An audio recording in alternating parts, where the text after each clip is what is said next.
जब देश संविधान के 25 वर्ष पूरे कर रहा था, उसी समय हमारे देश में संविधान को नोच लिया गया,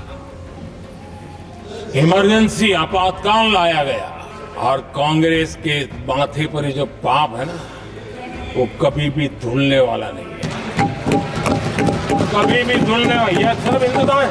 दुनिया में जब जब लोकतंत्र की चर्चा होगी, कांग्रेस के माथे का ये पाप कभी धुलने वाला नहीं है, क्योंकि लोकतंत्र का गला घोंट दिया गया था।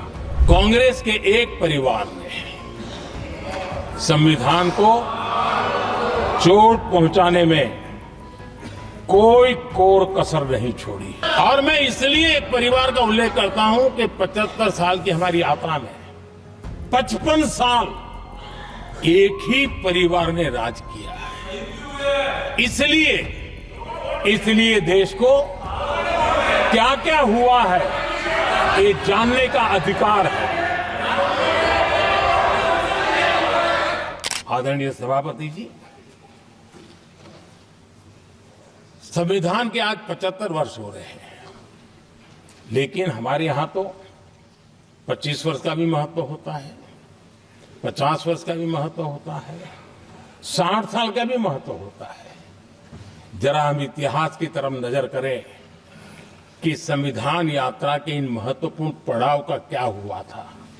जब देश संविधान के 25 वर्ष पूरे कर रहा था, उसी समय हमारे देश में संविधान को नोच लिया गया, इमरजेंसी आपातकाल लाया गया,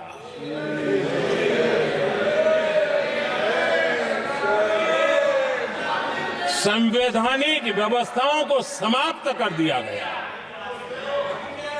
देश को जेल खाना बना दिया गया, नागरिकों के अधिकारों को लूट लिया गया, प्रेस की स्वतंत्रता को ताले लगा दिए गए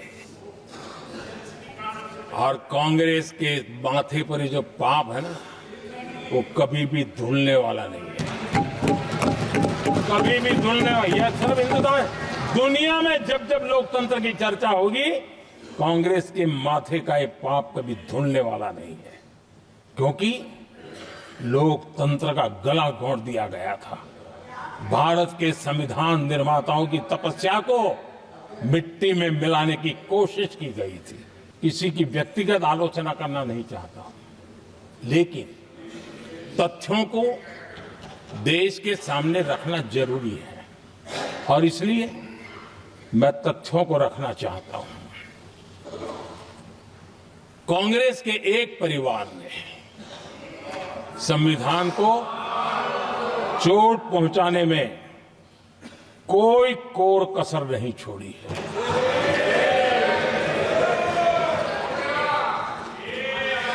और मैं इसलिए एक परिवार का उल्लेख करता हूं कि 75 साल की हमारी यात्रा में 55 साल एक ही परिवार ने राज किया है। इसलिए देश को क्या क्या हुआ है, ये जानने का अधिकार है। और इस परिवार के कुविचार, कुरीति, कुनीति, इसकी परंपरा निरंतर चल रही है। हर स्तर पर इस परिवार ने संविधान को चुनौती दी है। आदरणीय सभापति जी, 1947 टू 1952 इस देश में इलेक्टेड गवर्नमेंट नहीं थी। एक अस्थाई व्यवस्था थी, एक सिलेक्टेड सरकार थी और चुनाव नहीं हुए थे। और जब तक चुनाव न हो तब तक एक इंटरिम व्यवस्था के रूप में कोई खाका खड़ा करना चाहिए, किया गया था। 1952 के पहले राज्यसभा का भी गठन नहीं हुआ था, राज्यों में भी कोई चुनाव नहीं थे, जनता का कोई आदेश नहीं था। उसके बावजूद भी, और अभी अभी तो संविधान निर्माताओं ने इतना मंथन करके संविधान बनाया था। 1951 में जबकि चुनी हुई सरकार नहीं थी, उन्होंने ऑर्डिनेंस करके संविधान को बदला और किया क्या? अभिव्यक्ति की आजादी पर हमला कर दिया गया।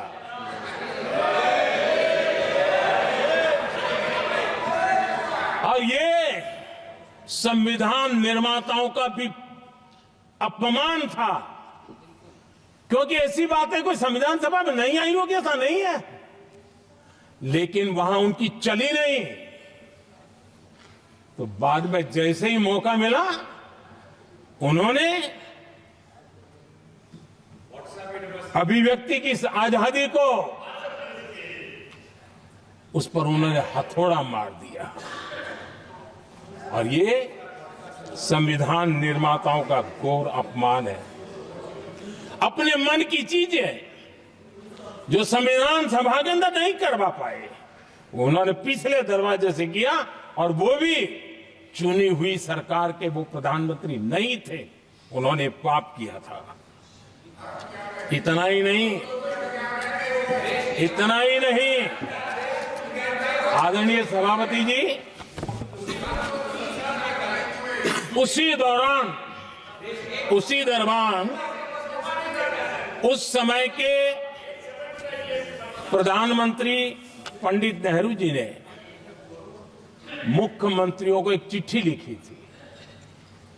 उस चिट्ठी में उन्होंने लिखा था, नेहरू जी लिखते हैं, अगर संविधान हमारे, आगे नेहरू जी लिखते हैं, अगर संविधान हमारे रास्ते के बीच में आ जाए, ये नेहरू जी लिख रहे हैं, अगर संविधान हमारे रास्ते के बीच में आ जाए, आगे नेहरू जी कह रहे हैं, तो हर हाल में संविधान में परिवर्तन करना चाहिए। ये नेहरू जी ने मुख्यमंत्रियों को चिट्ठी लिखी।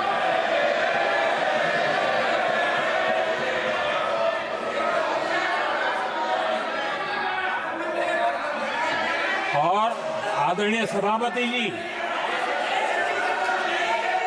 ये भी देखिए, करीब 6 दशक में 75 बार संविधान बदला गया।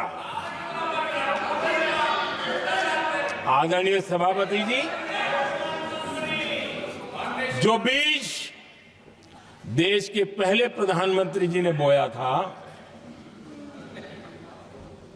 उस बीज को खाद पानी देने का काम एक और प्रधानमंत्री ने किया।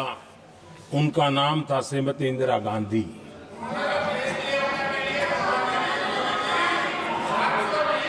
जो पाप पहले प्रधानमंत्री करके गए और जो खून लग गया था 1971 में, सुप्रीम कोर्ट का एक फैसला आया था। उस सुप्रीम कोर्ट के फैसले को संविधान बदल करके पलट दिया गया और 71 में ये संविधान संशोधन किया गया था। और क्या था, उन्होंने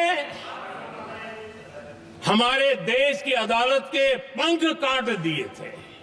और यहां पर तो किया था कि संसद संविधान के किसी भी आर्टिकल में जो मर्जी पड़े वो कर सकती है और अदालत उसकी तरफ देख भी नहीं सकती है।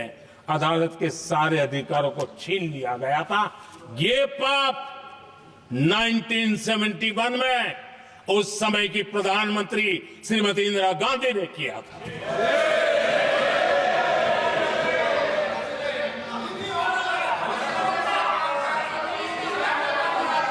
और इस परिवर्तन ने इंदिरा जी की सरकार को मौलिक अधिकारों को छीनने का और न्यायपालिका पर नियंत्रण करने का अधिकार दिया, सक्षम बना दिया था। आदरणीय सभापति जी, खून मुंह पे लग गया था, कोई रोकने वाला था नहीं। और इसलिए जब इंदिरा जी के चुनाव को गैर रीति के कारण, असंवैधानिक तरीके से चुनाव लड़ने के कारण अदालत ने उनके चुनाव को खारिज कर दिया और उनको एमपी पद छोड़ने की नौबत आई, तो उन्होंने गुस्से में आकर के देश पर इमरजेंसी थोप दी, आपातकाल लगा दिया अपनी कुर्सी बचाने के लिए। और उसके बाद इतना ही नहीं, उन्होंने इमरजेंसी तो लगाई, संविधान का दुरुपयोग तो किया ही किया, भारत के लोकतंत्र का गला तो घोंट ही दिया। लेकिन 1975 में 39वां संशोधन किया और उसमें उन्होंने क्या किया, राष्ट्रपति, उपराष्ट्रपति, प्रधानमंत्री, अध्यक्ष, इनके चुनाव के खिलाफ कोई कोर्ट में जा ही नहीं सकता है, ऐसा उन्होंने, और वो भी रिट्रोस्पेक्टिव किया, आगे के लिए नहीं, पीछे का भी, अपने पापों का भी उन्होंने।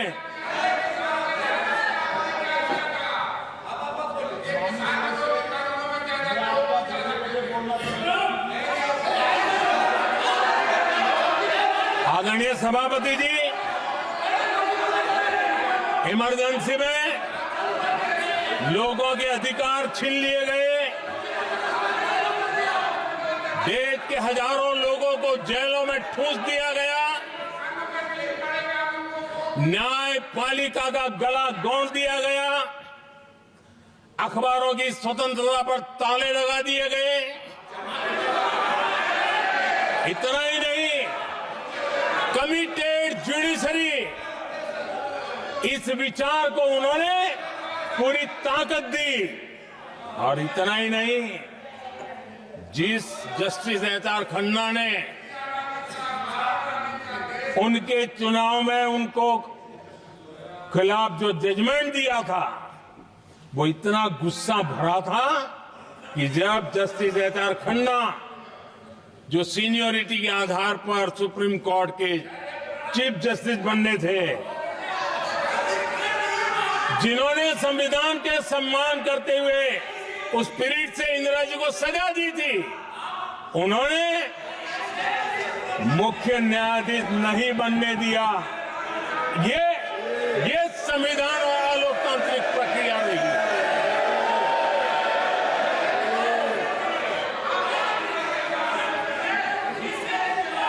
आदरणीय सभापति जी,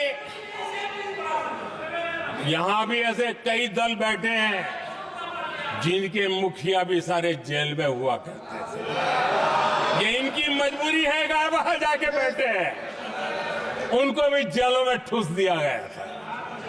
आदरणीय सभापति जी, देश पर जुल्म तांडव चल रहा था, निर्दोष लोगों को जेलों में ठूस दिया जाता था, लाठियां बरताई जाती थी, कई लोग जेलों में मौत के शरण हो गए थे, और एक निर्दयी सरकार संविधान को चूर चूर करती रही थी। आदरणीय सभापति जी, ये परंपरा यहां नहीं रुकी। जो परंपरा नेहरू जी ने शुरू की थी, जिसको दूसरे प्रधानमंत्री जी इंदिरा जी ने आगे बढ़ाया, क्योंकि खून मुंह पे लग गया था, और इसलिए राजीव गांधी जी प्रधानमंत्री बने। उन्होंने संविधान को एक और गंभीर झटका दे दिया।